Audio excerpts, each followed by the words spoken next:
Welcome to the Deep Dive. Today we are looking at a really consequential shift happening in tech right now. It's all about the data analytics landscape. It's evolving so fast. Exactly. For years, the cloud data warehouse was king, right? Yeah. But now the demands of the AI era are forcing a pretty massive migration. It's almost an existential necessity for some companies. Mm-hmm. Our mission today is to really unpack this trend. We're seeing organizations moving away from those traditional cloud data warehouses. And we're using Azure Synapse as our main example of that. Right. And they're moving toward these new unified analytics platforms. And this isn't just swapping one tool for another, is it? It's a much more foundational change. Oh, completely. And it's important to frame this right. This isn't a knock on the older tech. It's just a response to completely new needs. Right. I mean, we're in a world that demands real-time streaming, petabyte-scale machine learning, AI insights, things that are baked right into business processes. Yesterday's platforms were built for yesterday's challenges. That's the perfect way to put it. So today we'll break down the pain points of that status quo using Synapse as our case study. And then we'll dive deep into the two big contenders shaping the future: Databricks, the Lakehouse pioneer, and Microsoft Fabric, the highly integrated challenger. So for you, the listener, we're going to figure out the real reasons companies are making this expensive, high-stakes change and what they're hoping to gain from it. Let's get into it. Okay, so let's start with the limitations. I mean, Azure Synapse is still a very powerful tool. It's great for classic BI, big batch reporting. It's done the heavy lifting for years. It has. So what specific operational pain points are really pushing data leaders to look for something else? I'd say the number one architectural challenge is fragmentation. It's just cobbled together. How so? Well, to handle all the different things you need to do with data today, you end up with all these separate siloed components. You've got your dedicated SQL pools for analytics, a totally separate Spark engine for transformations, and then other services like Data Factory for pipelines. Which means you're always moving data. Exactly. That's the key. When you want to build a modern workflow, say, combine warehouse data with some real-time IoT data and then run an ML model on it, you are constantly copying data between these different systems. And that's not just a technical headache. Not at all. It adds latency, it makes operations way more complex, and it forces IT to manage like 3 different security models. So the data silos create organizational silos. It slows down work between engineers and data scientists. Precisely. And that complexity hits your performance too, especially with data variety. These classic warehouses have a strong structured data bias. They love neat rows and columns. Real-world data isn't like that. Not anymore. When you start pulling in massive amounts of semi-structured data, think JSON logs, IoT telemetry, the performance of that SQL-first platform just degrades. It wasn't built for that kind of messiness at scale. Okay, and let's touch on the most critical point for today's world. Integrating machine learning. You called it an AMLOP's backbone. Where does the traditional warehouse fall apart there? It falls apart because the ML lifecycle needs native integration. You need to experiment, iterate, and do it fast. Synapse just doesn't have that built-in end-to-end MLOps support. So teams have to use other tools. Yeah, they're forced to use external services like Azure Machine Learning. And the friction is just unavoidable. You have to copy data out of the warehouse for training, go train your model, and then copy the scores back in. That sounds incredibly inefficient. It is. It's a high latency process that just kills the speed you need for MLOps. Tying this to the bottom line then, how does the pricing model, those dedicated SQL pools, clash with, say, the bursty nature of data science work? That's often the biggest financial driver for making a change. Those dedicated pools require you to provision capacity for your peak load. And you pay for it whether you use it or not. Exactly. So if you have irregular workloads like experiments or end-of-quarter reports, you are paying for a huge amount of idle capacity, 24/7. Scaling that up is just not cost-effective compared to more dynamic models. So while it's great for its original purpose, Synapse struggles to be that flexible, cost-effective AI backbone. That's the summary right there. So those pain point silos, unstructured data, MLOs, friction, they basically created a huge opening for something new. Let's start with the platform that arguably created this new space, Databricks. What's so interesting is that Databricks didn't try to just build a better data warehouse. They came up with a whole new paradigm they called the Lakehouse. Right. The best of both worlds, supposedly. Kind of, yeah. It's about combining the flexibility and low cost of a data lake with the performance and reliability you'd expect from a data warehouse. They basically built an entire platform around Apache Spark, aimed squarely at data science and AI. And the foundation of that, the thing that gets AI-first companies really excited, is the open data format, Delta Lake. For anyone listening who isn't deep in data storage, what's the big deal with Delta Lake? The big deal is that it's built on cheap cloud object storage using the Open Parquet format, but it adds this crucial reliability layer on top. It brings database features like ACD transactions to your messy data lake. AC, atomicity, consistency. Isolation, durability, yeah. In simple terms, just means you can trust the data in your lake. If a job fails halfway through, your data isn't corrupted. It rolls back cleanly. And because it's an open standard, you're not locked in. Exactly. That's a huge strategic advantage. Other tools can still read that data, so you have flexibility down the road. Now, you mentioned fragmentation in Synapse. Databricks tackles that with its unified workspace. How does that help a data scientist specifically? That unity is everything. Data engineers, scientists, analysts, they're all in the same environment, often in the same collaborative notebooks, working on the same data. And this unity extends right into the ML lifecycle through ML Flow. Which is key for MLOps. Absolutely. ML Flow gives them standard tools for tracking experiments, packaging models, all of it. So they can build and deploy models right there on the same platform, dissolving all those copy out, copy back problems we talked about. Let's talk speed. The engine is called Photon. We hear it's fast. But what does its vectorized execution really mean for a data team's budget? That's the critical part. Photon uses modern CPU architecture to process data in big parallel chunks. It just makes SQL and other operations way faster. We're talking 3 to 10 times faster based on some benchmarks. Yeah, in that range. But the economic impact is what's key. It's not just about one query being faster. It means you can handle more users at once or finish the same job in less time, which directly lowers your compute costs. And that ties right into its elasticity, I assume. It does. Clusters can auto-scale up or down with the workload. And critically, you can set them to auto-terminate when they're idle. So they just shut themselves off. Yep.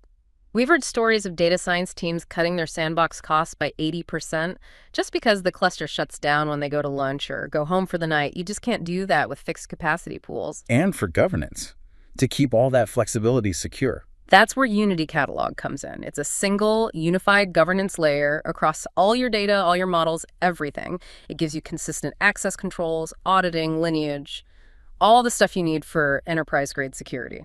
Okay, let's switch gears to the other major player here. Microsoft Fabric. This is Microsoft's direct answer to all these pressures. It's the next generation of Synapse, but delivered as a fully managed SaaS platform. Fabric is a massive pivot for Microsoft, a huge architectural change. It's all built around integration and simplicity, especially for organizations already in the Microsoft world. The core idea is something called OneLake. So tell us about OneLake. How does that stop the data copying? OneLake is a single logical data lake for your whole organization. And critically, all the different analytics tools in Fabric SQL, Spark, Power BI, you name it, they all operate directly over that shared data in OneLake. So the different engines come to the data, not the other way around. You got it. There's no need to copy data between services anymore. That no-copy idea, plus the fact that it's a SaaS model, just simplifies operations so much. What do you mean by SaaS model in this context? It means Microsoft handles all the infrastructure for you. You're not managing clusters or virtual machines. You just buy capacity. And Microsoft takes care of the scaling and tuning. It's a turnkey solution for teams that don't want to manage infrastructure. The integration with the rest of the Microsoft ecosystem has to be a huge selling point, especially Power BI. It's probably their greatest strength for their existing customers. Fabric has this new direct lake mode. Okay. So historically with Power BI, you either had a live connection, which was slow on big data, or you imported the data, which was fast, but meant you had to wait for it to refresh. Right, the data was always a little stale. Exactly. Direct lake mode lets Power BI query the data in OneLake directly with high performance, so you get the speed of an import with the freshness of a live connection.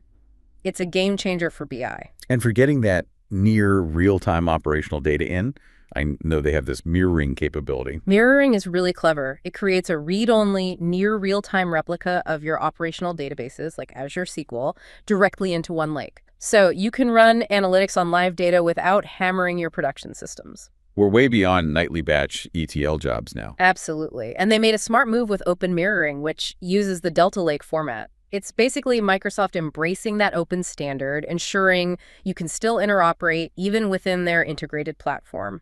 So Fabric bundles everything into one sauce package. It feels like a very polished, Lakehouse-like platform that's especially appealing to teams that are more SQL-centric. I think that's a perfect summary. It's a clean, business-friendly solution. The trade-off, really, is between Databricks' openness and multi-cloud approach versus Fabric's deep integration and simplified SaaS model within Azure. That's a crucial distinction. Now that we have the architectures, let's talk about the payoff. When an organization goes through all this effort to migrate, what are the real benefits they see on the other side? This is where it gets really interesting. The first, most immediate benefit is cost efficiency and control. Moving from those always-on pools to elastic models gives you so much more financial control. You mean like the auto-terminating clusters in Databricks or pausing capacity in Fabric? Exactly. The reduction in compute waste is significant. We've seen examples where non-production environment costs dropped by over 70% compared to the old Synapse pools. That's a huge shift in thinking. What about the people side of it, the organizational benefit? That's the second big win. The unified ecosystem. It translates directly to getting projects done faster.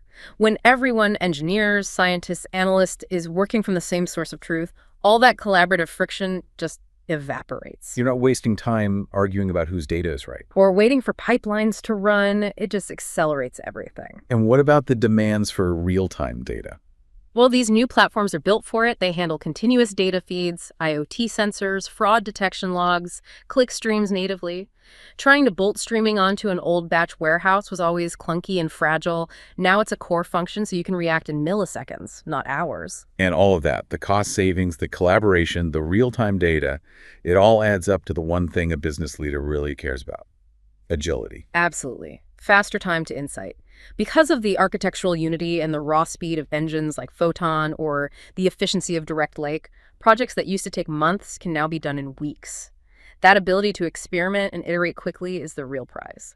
Okay, we've hit the pain points, the architectures, the payoff. But this is the critical part for anyone listening. There is no silver bullet. None at all. There is no one-size-fits-all solution here. So what practical steps should you take to decide where to invest your time and money? The first step has to be a really honest look at your workload characteristics. If 90% of what you do is traditional BI on structured data, maybe Synapse is still fine for you. It's a known quantity. But if you're leaning into data science, Right. If you have critical projects that depend on large-scale data science, feature engineering, or streaming, you really have to move to a Lakehouse platform. The architecture has to fit the workload. then there's the human element, the skills and culture of your team. This is so often overlooked, and it can make or break a project. If your team lives and breathes SQL and knows the Microsoft stack inside and out, Fabric is a much smoother path, less reskilling required. And if they're a more code-first, Python-loving team. Then Databricks is probably a much more natural fit. It aligns with that culture of fine-grained control and open-source tooling. You have to match the platform to the people. And finally, the strategic and financial side.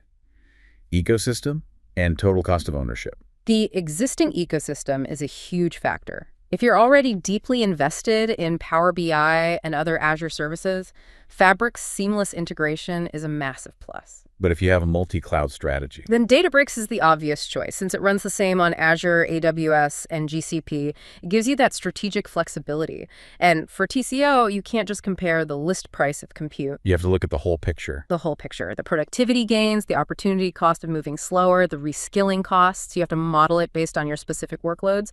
A pay-as-you-go model is much cheaper if your work is spiky. So this whole trend, it's really an architectural evolution. It's not driven by hype, but by real business needs, for real-time data, for scale, for AI. It's about building a data platform that's resilient enough for the next wave of change. The executive takeaway really is to choose architecture over hype.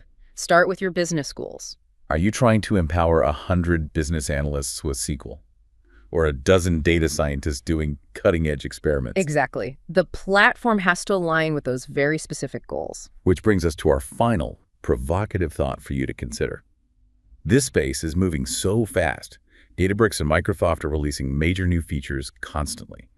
If the best solution today might not be the best solution in 2 years, what is the single most important thing to prioritize right now? I think the answer has to be prioritizing adaptable architecture above all else.